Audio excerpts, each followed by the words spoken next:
يوم ندعو كل أناس بإمامهم আল্লাহ পাক রব্বুল আলামিন কিয়ামতের মাহশরের দিনে প্রত্যেক মানুষকে তার নেতা সহ ডাক দিবেন। তার নেতা সহ ডাক দিবেন প্রত্যেক মানুষকে।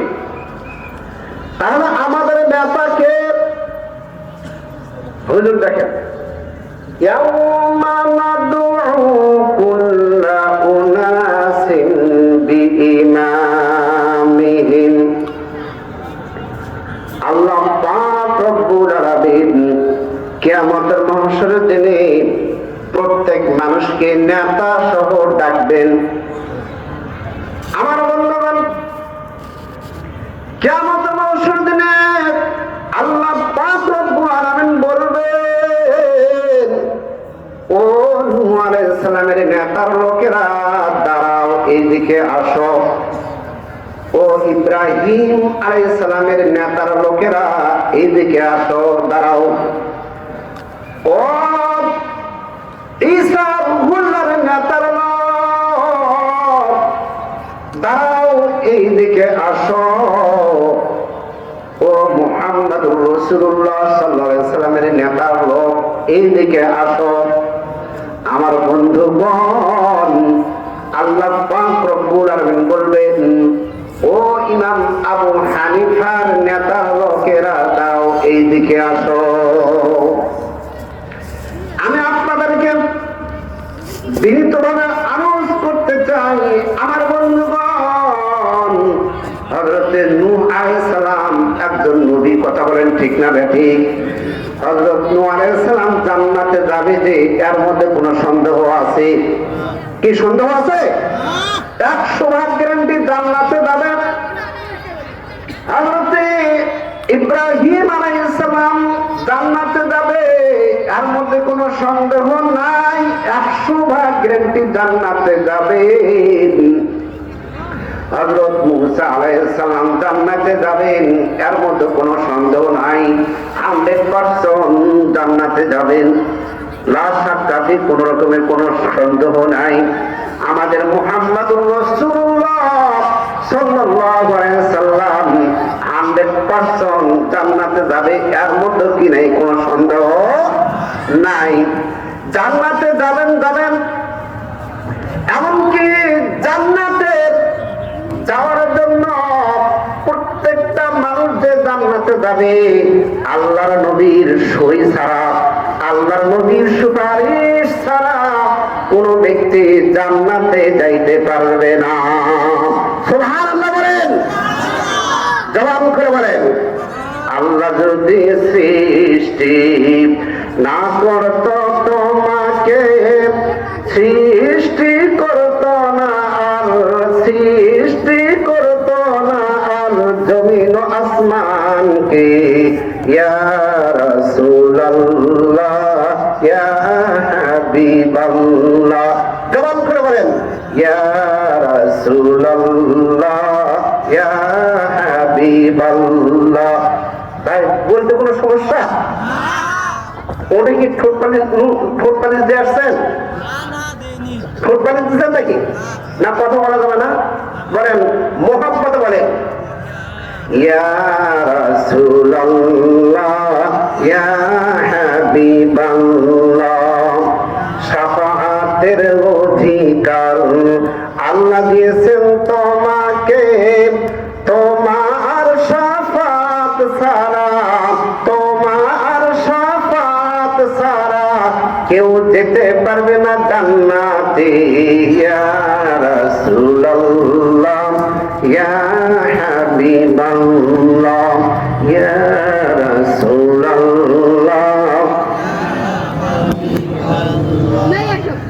তুমি যদি সুপারিশ না করো মোদের, তুমি যদি শাফাআত না করো মোদের, যেতে পারবো না মোরা,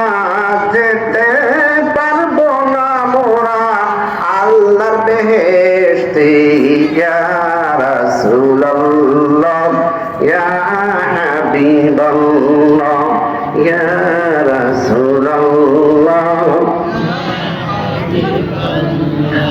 মোরা উম্মত গুনাহগার শাফাত চাই তোমার মোরা উম্মত গুনাহগার শাফাত চাই তোমার শাফাত করিও নবী শাফাত করিও নবী মোদের জন্য হাসরে ইয়া রাসূলুল্লাহ ইয়া হাবিবাল্লাহ ইয়া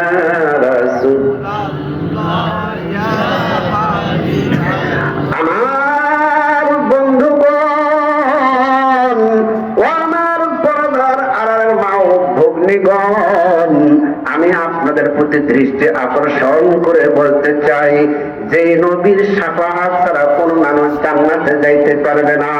কোন নারী, কোন নর, কোন মহিলা, কোন পুরুষ, কোন ছেলে, কোন মেয়ে জান্নাতে যাইতে পারবে না।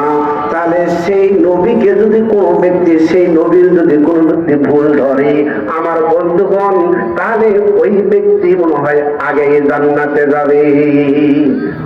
কোন ব্যক্তি যদি নবীর ভুল ধরে সেই কি জান্নাতে আগে যাইতে পারবে? জবান খুলে বলবে। আমার বন্ধুগণ, নবীকে যদি বলা হয় নবীর কোন ইনসাফ নাই, নবীর কি নাই? আওয়াজ দেন। নবীর ইনসাফ নাই, তাহলে নবীকে বেইনসাফি মানুষ বলা হয়, বেইনসাফির লোক বলা হয়। আমার বন্ধুগণ, একজন মানুষ যদি এই ব্যক্তি যদি নবীর বিরুদ্ধে কথা বলা হয় আর ওই ব্যক্তির বিরুদ্ধে যদি আমি বলি, তাহলে কিছু কিছু মানুষ বলবে যে হুজুর গীবত করে ফেললো। আমার বন্ধুগণ, ওই মানুষটা নবী যদি ভুল ধরেছে, নবীকে অপমানিত করেছে, ওটা গীবত হয় না। আমি যদি বলি দেই ওই ব্যক্তির যদি ভুল ধরি, এটাই যদি গীবত হয়ে যায় আমার বন্ধুগণ, তাহলে মুসলমানের মধ্যে পার্থক্য কি আবার হয়ে গেল?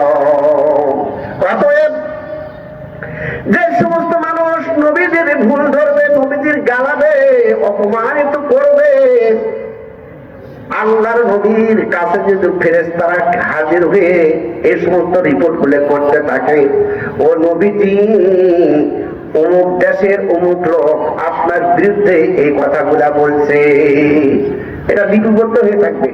আওয়াজ দেন, কি বদ্ধ হয়ে থাকবে? লিপিবদ্ধ হয়ে থাকবে। আর বেহেশতে তার ঘটনা আছে, ঘটনা ঘটেই যাবে।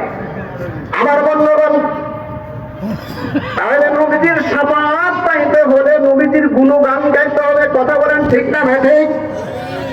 আমরা যদি নবীজির শাফাআতের অধিকারী হয়ে যাই, নবীজির কাছে যদি আমরা শাফাআত পাইতে চাই, নবীজির সুন্নতকে বাস্তবায়ন আমাদের শরীরের মধ্যে করতে হবে।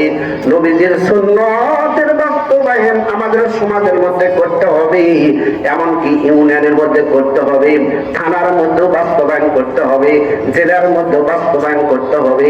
নবীজির সুন্নতকে সব জায়গায় সিটিং ফিটিং করতে হবে। তাহলে আল্লাহ পাকের নবী আমাদের জন্য শাফাআত করবে। কথা বলেন ঠিক না ঠিক? আমার বন্ধুগণ, কিতাবের মধ্যে আসছে যদি কোনো ব্যক্তি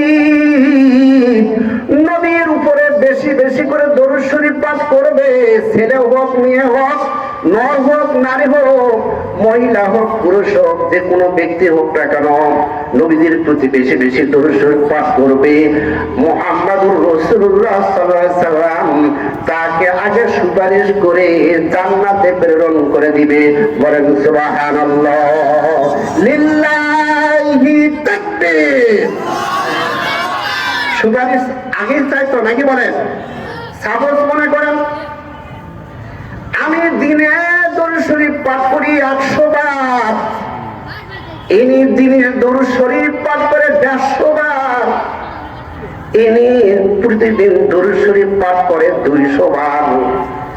আপনারা বলেন শাফাআত আগে কে পাবে? বলেন বলেন, কে পাবে? হুজুর হুজুর পাবে। কারণ কি?